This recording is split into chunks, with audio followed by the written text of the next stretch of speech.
Yeah, that's why I had to stay home today. Carl had to leave, so I got to stay home and take care of him. I'm sure he appreciates it. This is a program for caregivers. And I'm going to remind you each time that we meet, kind of our martyr, and that is there are only 4 kinds of people in the world.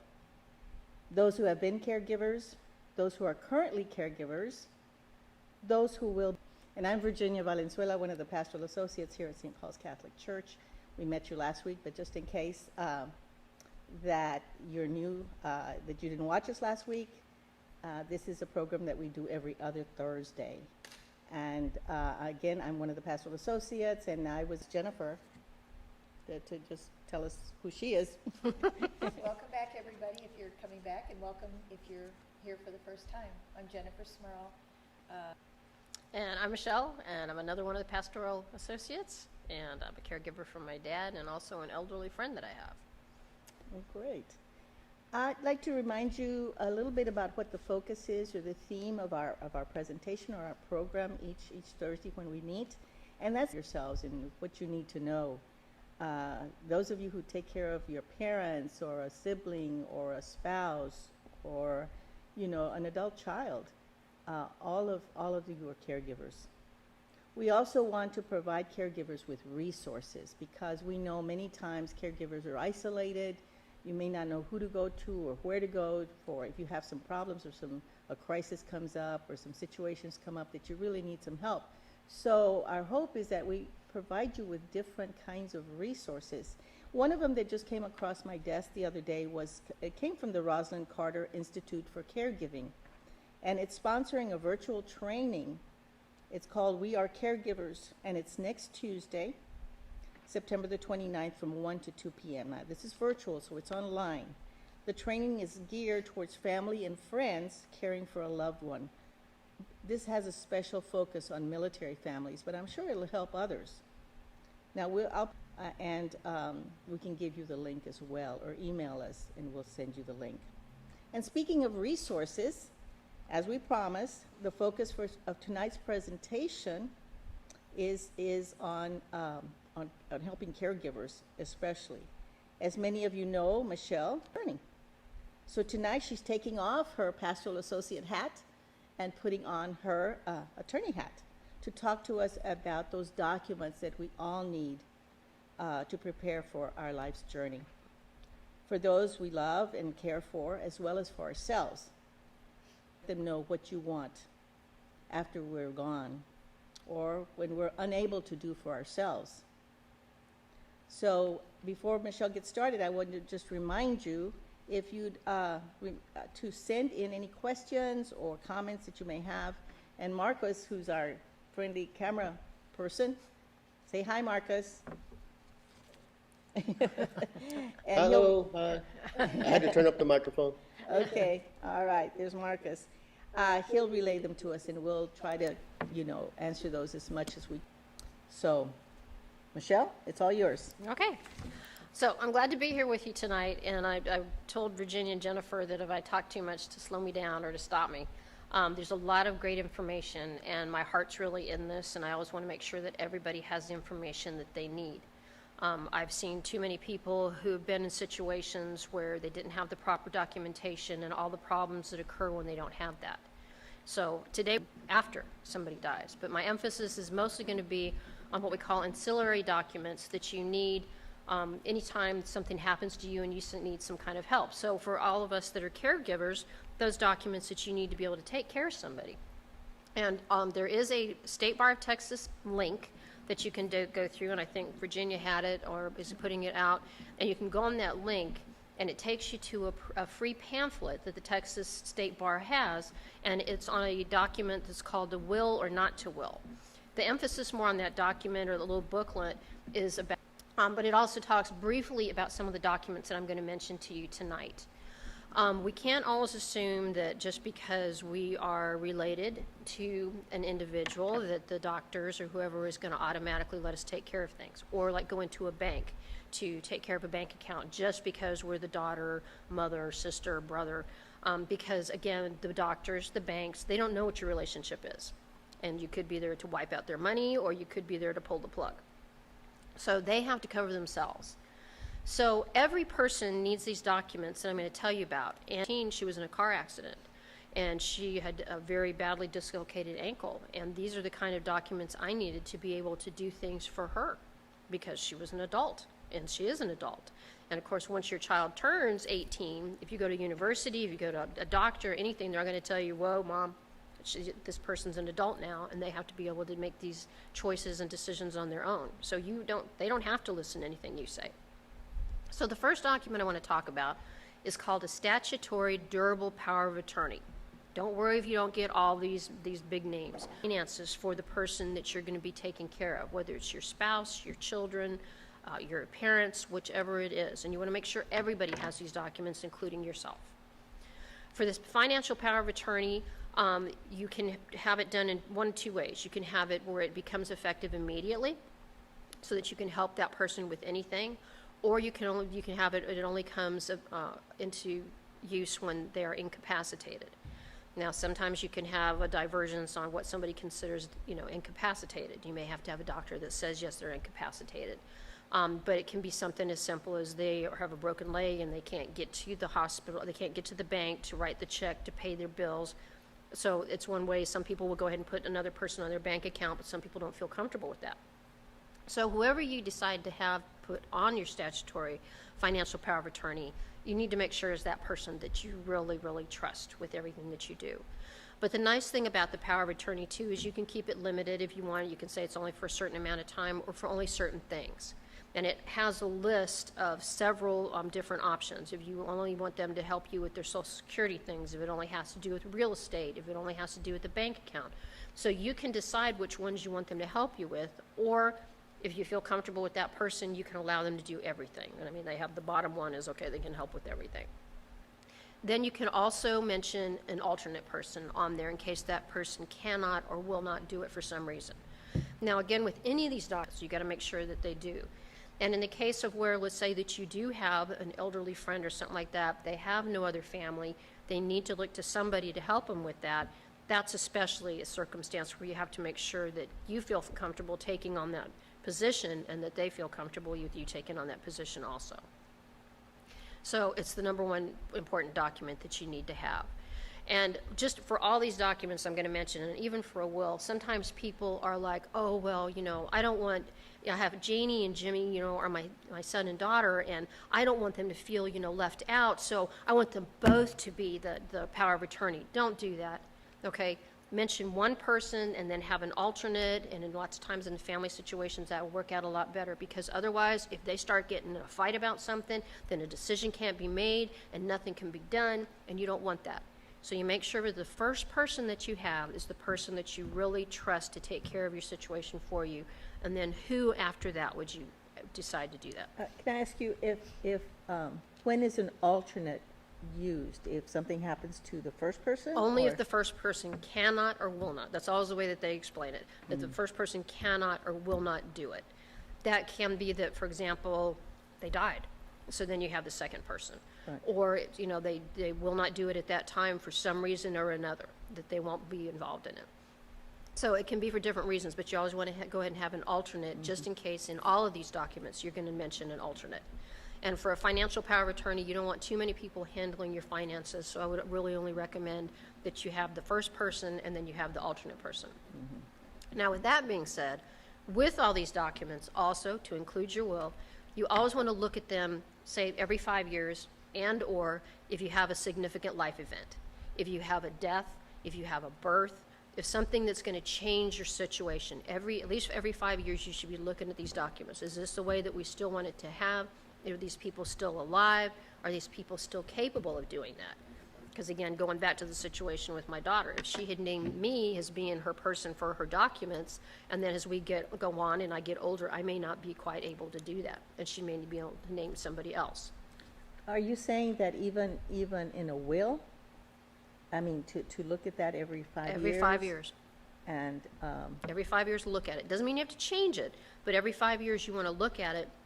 Or if you have a significant life event, you always want to. A perfect example is there's a part in the will where somebody can say, they can put in there that if they have a child, that it also will include any children, afterborn children.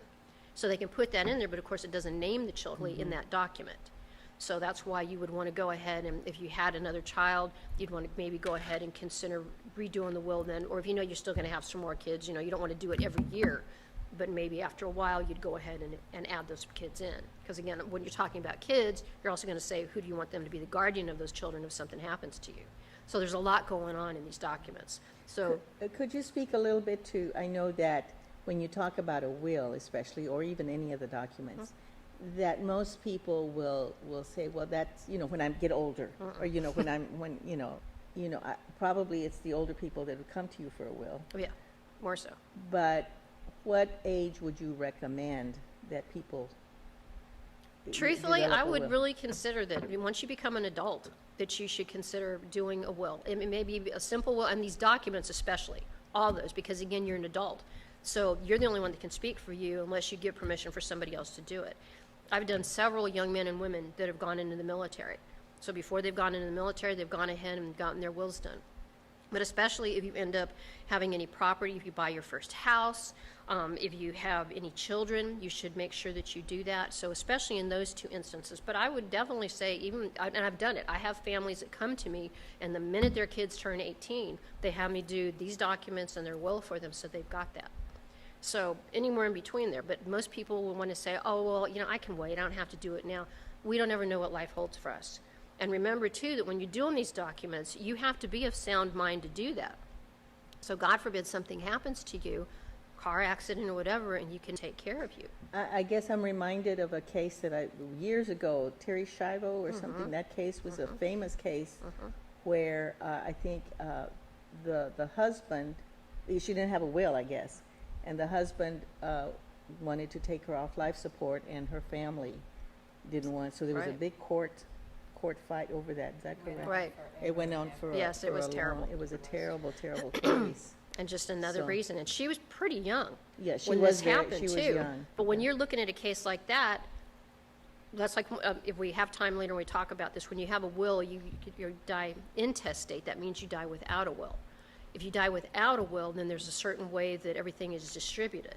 So always it's usually going to start out with going to your spouse and to your children. So in that instance, whatever Terry wanted to say, it would always defer to her husband first, unless, of course, but then you're going to look at the circumstances. What were the relationship like? And again, nobody really knows that. They Right. don't know if they were, separated and they didn't know anything unless Except somebody that- yeah, comes. except themselves, and Right. except that, and she can't say anything. Right, she can't say anything. So even, the family can come in and say, oh, but it was this way. Well, how are you going to prove that? So again, you don't want to do that. Don't put yourself in that situation. Get your documents done. It's very easy to do. Like for me, I have what I call a will personal data packet I give people. And they fill out and make sure everything's right. Then we get witnesses and we get a notary and we get them done and you're on your way. And you just keep all those together and God forbid you ever need them, they're there. I have people that I've done over the years that they get all the packet done and everything, and then I don't see them for a couple years.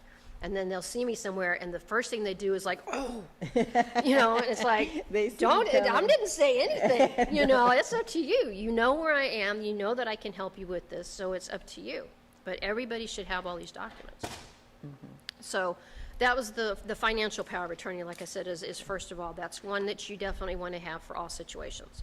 Then the next one you want to have is your medical power of attorney. Now, this one is, again, let's go back to Jennifer when she had her car accident. So she's in the hospital. She's lucid. She can tell everybody what she wants. Or, like I mentioned last week when I take my dad to the doctor. My dad is, there. He knows everything. He's sharp as a tack. He can make his own decisions. I don't need it. Or my dad had a stroke and he couldn't talk for himself or something like that. Then that's when your medical power of attorney kicks in. It's when that person cannot speak for themselves what they want done in their medical care. And with this, you have a primary person that you mentioned first in this document, and then you can have different alternates after that too. Don't mention every single child, every single person in your life, because you don't want to hurt somebody's feelings, because that's not what it's about. You mentioned the first, I'd say, like, have your first person and maybe two alternates so that you would have that. And then again, every 5 years you look at your documents. Is that still the same people that you want? Do you need to change it? Do that. But you don't need all these people. So you put them on there, and then there's also a spot on there if you have particular things that you want them to be able to say or not say. For example, some people like will not want a blood transfusion for some reason, so they may put that on there, or something in particular, so they can put that on their document also. But whoever you put on there needs to know you, needs to know what your medical situation is like, maybe what kind of medications you take, which ones you're allergic to. For example, Carl's mother is very sensitive to medications. Well, only Carl or me or Jennifer at this point would know that. So if they try to give her some kind of a medication, we want to know what it is first, because if they do, she could have allergic reaction and it could kill her. So things like that, they really need to know the person, know what's going on with them, what their medical history has been. So make sure this person really knows you to be able to take care of that. Then there's a spot on there that says where the original document is kept. Now again, once you do all these documents, you're going to have those original documents and you keep them all together. And just to mention this, you do not want to put them in a safety deposit box, because if something happens to you and they can't get to that safety deposit box right away, you're going to have a lot of problems. You get you a nice little fireproof box, you put your documents in there, you make sure that all your power of attorney is original, and so that's what it says on this medical power of attorney, where the original is. Let me ask you this, would you recommend that you make copies of that and give them to Yes. the people that you've named? Definitely, because you never can tell what something could happen. So whoever you, especially at least the first person. So the first person that you mentioned on both of these, they should have a copy of that. Another thing to note, do not take the staple out of these documents. When you sign all these documents, you keep the staple in there. So if you have to make a copy, you just open it up on the copier. You don't take the staple out to make them. And you've got to watch that, because sometimes when you go to hospitals and stuff, they will want to take the staple out to make the copy. Well, a document could be considered to have been messed with if the staple's been taken Wow, I out. didn't And there's realize people that will do that, okay? They will change a page, they will do something, and so that's how you tell. You make sure that everything is intact. So The do original not take the staple. staple out, okay? And take it out and then put it Yeah, back no, in. and do you know how hard that is to put it back in? You can tell when a document yeah, has been, yeah. somebody's messed with it. So that's another important thing. Wow, I'd never heard that before. Yeah. I'd never heard that before. Then another slot that's on there is it has a place that says where you might have copies of that. So you might also want to have a copy with your primary care provider that you have, or let's say you go to Chris of Santa Rosa constantly and they have a copy of it. You could put it on there, but they can also leave that blank and decide to do that later. You can handwrite that in later. That's not a problem. So, but you have that part on there. And then that's pretty much what that document has. But it's a very important document for you to have to help to make those medical decisions. Okay, then your next document is your HIPAA release. Well, sometimes for different people, they'll get a HIPAA release, but it's more like for insurance purposes. So the insurance company can have this document, or this other person can, to get information on your medical history and things like that. And they forget, well, you also want to do one that has to do with your family. You want to say who in your family is allowed to get information on you. Because again, right now at this time of COVID, okay, first of all, most people can't go in the hospital. They have to stay outside. They can't be with the person. So what if you want to call and say, I'm calling to find out about my mom, how's she doing? They don't know who you are. They can't just release that information. So you have to be able to tell them who that is, that person on that list. And they have to be verified. And usually it has their name, their address, their telephone number, so that they can find out for sure that that's the person that's allowed to have that information. Again, you don't need every single family member on there. You might have somebody who's the spokesperson for the family, that's the one that finds out this information and then disseminates it to everybody. Because again, our hospitals don't have time to be talking to everybody, brother and sister. They've got to take care of their patients. So you want to make it as easy as possible for them, but still be able to get the information that you need. Or, if the doctor needs to talk to you, like maybe mom or dad, or they're by themselves because nobody can go in with them. The doctor tells them something, they didn't quite get it because, you're kind of in that medicine fog or whatever. And so you need to be able to know. But then that's where it's important, too, that you have that medical power of attorney. Because usually when you go into the hospital, they'll ask, do you have a medical power of attorney? Do you have those with them? So you might even put a copy in an envelope in their little overnight bag or whatever, so they've got everything right there also. So that way they'll know who they're speaking to. What was the second one, Michelle? The second one is your HIPAA? medical, you've got your financial power of, the ones for the hospital is your uh-huh. medical power of attorney, your HIPAA release, and then the next one is the directive to physician, which I'm going to talk about in just a minute. And the HIPAA release is real easy. I mean, it's just, again, the name of the person, their address, their telephone number, and then it's just got the signature of the person. that asks them to give this information to them. Because too, I mean, there's instances where people don't want some people to know. Right. You know, somebody might not like, you know, the daughter-in-law or the son-in-law, and they don't want them to have any information on them, and so that's their right to distinguish that. Sure. So they would put only who they want to get that information. Then the next document is your directive to a physician. In other states, like with Terry Schiavo, it's called a living will. Right. In the state of Texas, it's called a directive to a physician. And so, or an advance directive to a physician, Advance okay? directive, This one is a very important document because this is that document where you don't want your family to have to make that decision on what to do about you at a certain stage.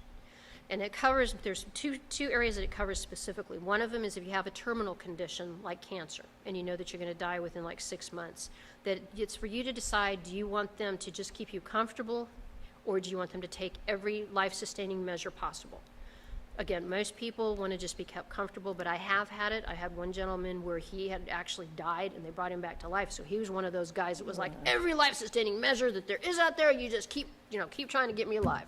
And I imagine that, well, I know when I fill that out, that's the hardest thing. I mean, right now, because we're relatively healthy, we say, well, yeah, I mean, you know, just keep me comfortable and stuff, but, you know, and I think if it's not something that you have, and I imagine when the family gets involved, and some, like the Terry Schiavo case, where you say no, say two of the siblings say, no, we want to keep her alive, and they say, no, mom wanted to, you know, so that's where it becomes really, really contested. Sticky. Yeah. So this is where you're saying what you want to have done. Right. And again, you know, you can look at your document every 5 years. Do you still feel that way? Do you still want to have it that way? But I've found that most people want to be just kept comfortable. And really, even to use my own mother as an example, she had a directive to a physician, and when she ended up in the hospital on her last day, she had a very bad heart rate. You know, they said they could have put a pacemaker in, but it probably wouldn't have helped. And all I could think is that she would die alone. And so my brother didn't know what to do, my dad didn't know what to do, and I just told them she had a directive. She said what she wanted. And the doctor said, we really think that's the best thing to do, because you could put her through all that medical stuff, and she wouldn't make it. And you know, and then, like I said, my biggest fear was for her to die alone. And as it was, I mean, she died that afternoon and very peaceful and everything, and so that was a lot better. Now, if you would have a conversation with, just say, let's say our children, if we had a conversation with our children, and we told them, yes, you know, have the doctors try, if they think, well, it's the kidney or something that could be medicated or something, fine. But also, you have to take into consideration, what would my quality of life be like? And then my children have to live with that if that were my directive. In other words, you just keep me alive, no, whether I'm a cabbage or not. Yeah. You know, and. But again, that's your choice. Yeah, but Yeah. if you have a conversation with your children, can they say, remember the night we talked to mom about that and she told us? Or would that need to be something that is in writing? You really should have that in writing. That's why you want to look at it. And also, I mean, there's a regular directive to a physician that you can do, and there's a Catholic directive to a physician. And it's a little bit more extensive, and it talks about, you know, because again, a perfect example is Casey Kasem. Everybody remembers Casey Kasem, American Top 40 and stuff like that. Well, if you remember his case, he was very bad off, but he wasn't dying. And so his daughter said, well, stop giving him nutrition and food. Well, he more or less starved to death. And people don't realize that that's what they do when they say, okay, well, don't stop feeding him anymore. That's not keeping him comfortable. That's not the quality of life or the respect for life that they talk about as being Catholics. And so they just let him starve to death, which is worse for anybody to have to do, just starve to death. So the Catholic one is a little bit more, I think there's even a section in there, like if somebody's pregnant, what kind of steps should be taken if they're in that situation as far as that. So you can also build it for that if you want to. But a directed to a physician is better, because otherwise you end up at the hospital, families start fighting. Well, no, I want them to stay alive, and we'll do whatever we can to keep them alive. And the other ones are saying, but that's not what mom wanted. She didn't want that. She wanted just to be, you know, go quietly into the good night. She has a, you know, do not resuscitate order, which is another important thing, but you usually do that at the hospital. They'll say if you want to have a do not resuscitate order. But it's important for you to do this directive so that your families don't have to make that decision. Yeah. And like I said, I think, you know, that it is a gift to the family. Yeah. I mean, that could be the last time, you know, you want to do something right for your family. Right. and if the siblings disagree and get into this Big horrendous argument, And it can happen. then that relationship is gone. I mean, it's never going to be the same. No, it never will be. And all that could be prevented Right, by having the right documents. right. Whether you like it or not, it's not, and it's a relief kind of for the kids to say, well, Right. at least I don't have to make that decision. Mom Right. already or Dad already made it. Right. Yeah. And you don't have to agree with it. Yeah. If Mom or Dad made exactly. it. You don't have Kids to, don't but have it's, to agree. but it's No. their decision, and you Right. need to respect that, Yeah. you know? So talking about like I said, the terminal condition, another one is like an irreversible condition. And sometimes like, Alzheimer's, most people that have Alzheimer's, they usually have like a 10-year Right. span of life. So you can usually tell also when they start to go down. And so it's for that also, so that they can make that decision, what they want to. And those are specific ones. And what I do, sometimes people will just, mark it, but I have people initial it on there so that they say, yes, there's no doubt this is what they wanted to have. So that's another very important, but again, for your families, don't put your families through that. Make that decision for them. And like I said, it was the most best thing for us to do for my mom. She went peacefully. We were all there, and I wouldn't have done it any other way. And I think, I know when I had all those papers and done, and what I did is I made copies because, I have 4 daughters, and so each one of them has a role. And so for Christmas one day, I just made copies and wrapped them up, and I gave them. They said, "Oh, what'd you give me?" And they, "Mom, we don't want this." Of course, it's not something they want to talk about. It's not something that they want to even I'm gonna be discuss. depressed the rest of the Yeah, week. I said, "Mom," I said, that wasn't their only Christmas gift. Okay, Yes. so just a minute. But I think that it is the best gift that you can do because it relieves them. They wouldn't appreciate it then, Right. but they will at some point. Yes. But usually it's the other way around. It's you trying to convince your parents that need to, oh, no, I don't need to do it now. I can wait. No, you don't want to wait Yeah. until it's work, and Right. to know that you've got that peace of mind that if something happens to you, that it's going to be taken care of. Right. So our 5th document is called a Declaration of Guardianship. This is also a good one to have because, for example, you have a guardian of your person and you have your guardian of your estate. Now, the guardian of your person is, let's say that, again, you've got 4 daughters, right? So let's say that you have one person that does your statutory durable power of attorney and is in charge of all the finances, but they may not really be a person that would, that you want to take you to the doctor or to the dentist or something like so. The guardianship of your person is, again, you have to take Mom to the doctor. She's had a stroke. She has to see the doctor. We're going to have to get her undressed. She's got to take x-rays. She's got to do all this. Got to go to the dentist, the eye doctor. So you might want to need somebody that you'd be more comfortable with taking care of you. Because again, we're talking about Carl and his mom. If he has to take her somewhere, it's not always the most comfortable thing if she has to be, changed Dressed or, or something, whatever. yeah, sure. So there's times I've gone in with her for the doctor or whatever, depending on what the situation was. So again, you want to pick somebody who's comfortable, they're comfortable with doing that, and then who's comfortable doing it. Then you have your guardian of your state. So let's say you have a house. Let's say the air conditioner breaks. Let's say you need a new roof. Any number of things that have to do with the house. Well, again, you may have somebody, son or daughter, that is really good at doing that. So that might be the one that you want to name to be that person to do that. So sometimes people won't name all the same. They'll have you may have somebody who's in charge of the finances, but that's not the same person who is the guardian of the person or the guardian of the estate. So the person who's named for the estate maybe get some bids on how to fix the air conditioner or the roof, and then they go to the person who's in charge of the finances to get the money. Or it may be the same person. Some people feel comfortable doing that, some people don't. You've got one child that's more better at doing this, one that's more better at handling the finances, then they kind of have to work together. It also works as a checks and balance. Let's just be But honest. it's good too, because then you feel like a team. Right, And everybody does what they do best. right, And then they do have to work together. Well, I'm gonna need money to do this. Right. So then you have to collaborate with, making that decision. right. It's- Always keeping in mind, well, what's the bottom line gonna be for Mom or Dad when we're through with this? Right.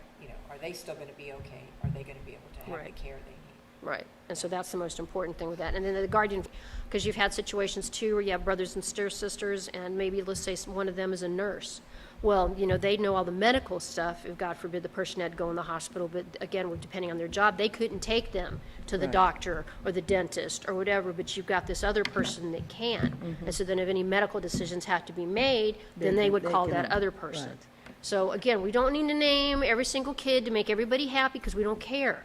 All we care about is the person that's making these documents, that they're going to be taken care of, and who's going to be taking care of them, and that they agree to take care of them.